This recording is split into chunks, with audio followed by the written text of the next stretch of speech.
gumamit ako ng 3 months kong inalagaan yun. Kung i-average mo yung ano, sa 3 months na yun, halos nasa 80 kilograms yung ano, bigat ng baboy. Kung namang atubir na ubos mo doon sa... Sinunod ko yung nandun sa ano, sinunod ko yung dun sa... Kwenta ko pa naman kung ilang kilo ang naubos mo bawat isang ano. Actually, Di po ba? opo. Di po ba? Dapat makwenta natin ba? Oo. Pagka sa loob ng 3 buwan, nakakailang kilo doon sa buong 3 buwan. Oo. Ilang kilong atubir. Dun sa usage, no, makita mo dun sa brown plastic na kalahating kutsarita. Iwanan na natin yung kalahati inilalagay eh. Oo. Ang maitatanong natin sa sarili natin doon sa mga dati na gumamit o nakagamit na. Okay. Sa buong 3 buwan ng isang baboy o sa 10 baboy, nakakailang kilo ng atubi ang nakukonsumo bago ka makapagbenta. To be Yun maiklaro natin sa... Okay, to be honest, hindi. Oo. Siyempre, kukwentahin natin lahat yun eh. Magkano yung puhunan doon sa biik, magkano yung puhunan doon sa pakain, magkano din yung ilang kilo din yung nakakain noong naihahalo doon sa pakain ng ating inaalagaan. Di po ba? Okay. Kaya yun din ang dapat na ma-aware yung isang nag-aalaga na kung paano ba magagamit tayo ng isang kutsarita bawat isang kilo. Ilang kilo, ilang kutsarita, ilang gramo bawat isang ano na makukwenta mo yun eh. Sa 3 buwan, nagamit ako ng 3 kilo. Para alam ng isang tao kung doon sa ano na yun, kung paano. Di po ba? Normally, based on feedback sa akin malalaking farm, magmula ipanganak hanggang to reach 85 kilos, mga kalahating kilo ng atubi na gagamit. Yun ang 225. sa bawat isa po. Sa bawat isang ulo ng baboy. Bawat isang ulo ng baboy. Kung 10 ulo ng baboy, siyempre kukwentahin din natin kung ilang kilo bang atubi yung... Alam mo ano, kung mathematical computation ang i-apply mo, tingin ko i-apply mo yung ilang sa natipid mo for 1.5 months na pakain against doon, yun nga, ibig sabihin by doon lang mismo makikita mo na talaga malaki ang natipid mo against doon sa paggamit mo ng atubi. Yun lang. Sa atin po kasi yung inspirasyon ba ng isang tao na gagamit. Ako, yung pala 10 baboy ko sa loob ng 3 buwan. Kung konsumo lang ako ng 3 kilo, de 1,500, palagay na natin 500 ang isang kilo, di ba? Okay. Magkakaroon ngayon siya ng kaisipan na, ganun lang pala ang uubusin ko, fight na ako. At least kasama ba yun sa kwenta? Kasi sa atin yung mga small scale farmer, hindi naging ugali yung magkikwenta. Okay. Kaya naging sabi nga, piggy bank, yun na na-observe ko. Although, lagi kong tinatanong, sabi sa kanila, pag gumamit kayo ng atubi, sulat nyo kung ilan nagamit nyo yung pagkain. Pero miski sabihin ko, hindi sila nagko-compute. Yung malalaking farm na gumagamit, ganun din sila. Kaya sabi ko, ito, yung Holiday Hills, napakalaki ho niyan, ano? Di bulto. Sabi ko, dapat kukumputin nyo kasi, una, mahal nga ang atubi. Yun ang ano. Dapat kukumputin nyo kung kumikita kayo. Ang sagot na lang sa akin, sa tagal na naming kumukuha sa'yo, taon na, kung kami nalulugi, palagay mo kaya kukuha kami sa'yo. Ngayon, kung tatanungin magkano kinikita namin, palagay mo ba, sasabihin natin sa'yo. Yan ang problema, nagiging sikreto ang atubi.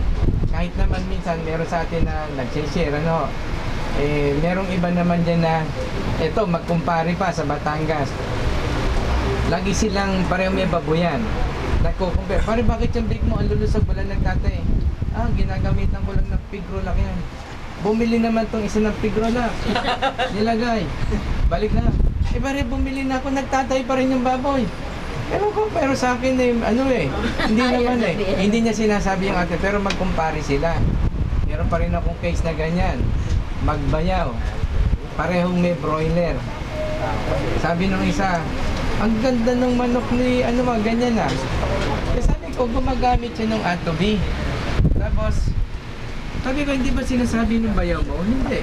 Magbayaw sila, Sabi ko, ganun ba? Tanong mo sa kanya. Tapos una, nagpaalam ako, pwede ko ba sabihin doon sa bayaw mo na gumagamit ka? Oo. Nagtanong ngayon. Nung nag-usap kami ng bayaw niya, tinanong ko, hindi naman naman daw, naririnig niya raw, pero hindi niya raw alam kung gumagamit. Basta sabi sa akin, kung ganun ba, di sa hiya ko, ang ginawa ko, ito yung check-in niya, kababayad lang, ito yung delivery receipt, nagpa-deliver pa. Iiling-iling yung bayaw. Kumbaga sa dito ko nakita sa industriya, miski magkapatid, magkumpare yung trade secret kasi pagandaan sila ng performance. Kaya nga ho doon, pero nyo, mag-15 years ng atobi sa industriya, kailan nyo lang ako nakilala. Nangyari yan, utang na loob din natin doon sa journalist na akala ko farmer. Kasi sa totoo nun, na-discourage ako, na-disappoint ako. Sabi ko, ganito ba sa industriya? Gusto mo tumulong, bakit hindi tinatago? So sabi ko, bakit ako maghihirap? Pabayaan ko na lang sila kung sino na lang yung gumagamit. Namamalita hanggang ngayon.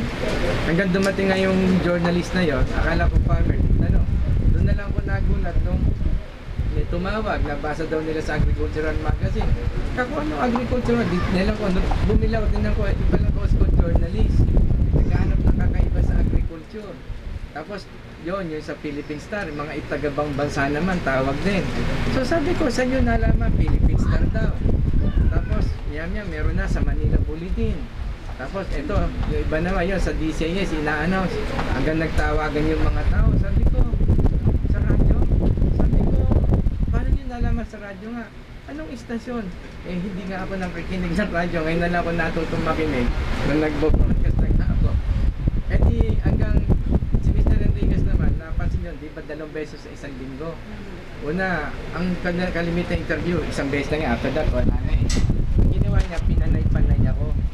Tapos kasi alam niya, magnono ako sa kanya pag sinabi niya, pwede ka ba regular? Siyempre, additional load sa akin yun. So, ang ginawa niya, pinanay-panay ako ng interview. Tapos, 2 beses pa sa isang linggo. Sabi ko, diyan, pwede ba 1 beses lang? Kanya, bakit? Strenuous pala yung 2 beses. Wala na akong magawa. Gano'n. O, sige. Kaya nagkameron tuloy ako ng radio program. Tapos, nagkameron ako dito radio program, nagkameron na rin ako sa DWW. Tapos, nagkameron na rin ako sa DCEC. Tapos, nagkameron na rin ako dito sa Veritas. Di 3 reliyon na yon. Hintay ko na nga lang sa Muslim, turo ko sila ng pagbababoy. Then joke na. But masaya po ako kasi yung religion naman, it doesn't matter. Lahat naman tayo magkakapatid. And actually, ang tingin ko nga niya, sabi ko nga, wala ba kayo napansin? Mukhang ginawa niya yung way lang ang yung A to B, tsaka yung dito para magkasama-sama tayo dahil magkakapatid naman talaga tayo. Di ba? Yung may purpose.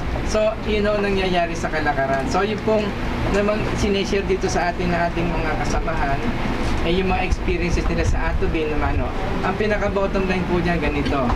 Gumamit kayo na A to B, gumanda nga ang inyong mga alaga.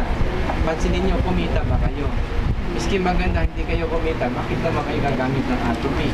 Ngayon, nakita nyo, maganda, kumita kayo, nasa inyo na rin kung gusto nyo ipagpatuloy. Ang sa amin kasi, isinare lang namin yun. So, ba tama ho siya, to be more scientific, ilista natin. Kayo, matagal na rin kayo na-attend. Nag-alaga ba kayo na kayo? Meron ako 10 manok na kayo ba, kinukompute nyo kinakain? O kumita ho ba kayo? Oo naman po. Ba't hindi nyo i-share dito? 1 beses lang ho kayo Sa kumita? naririnig ko yung hindi, isa lang din naman po eh. Alin? Isa lang din naman ang istorya dahil sa paggamit ng atobi. Nasa iyo na nga lang yung kung dadagdagan mo o susunod ka doon sa procedure. Nung gumamit ko ba kayo na atobi, kumita ba kayo? Oo naman po.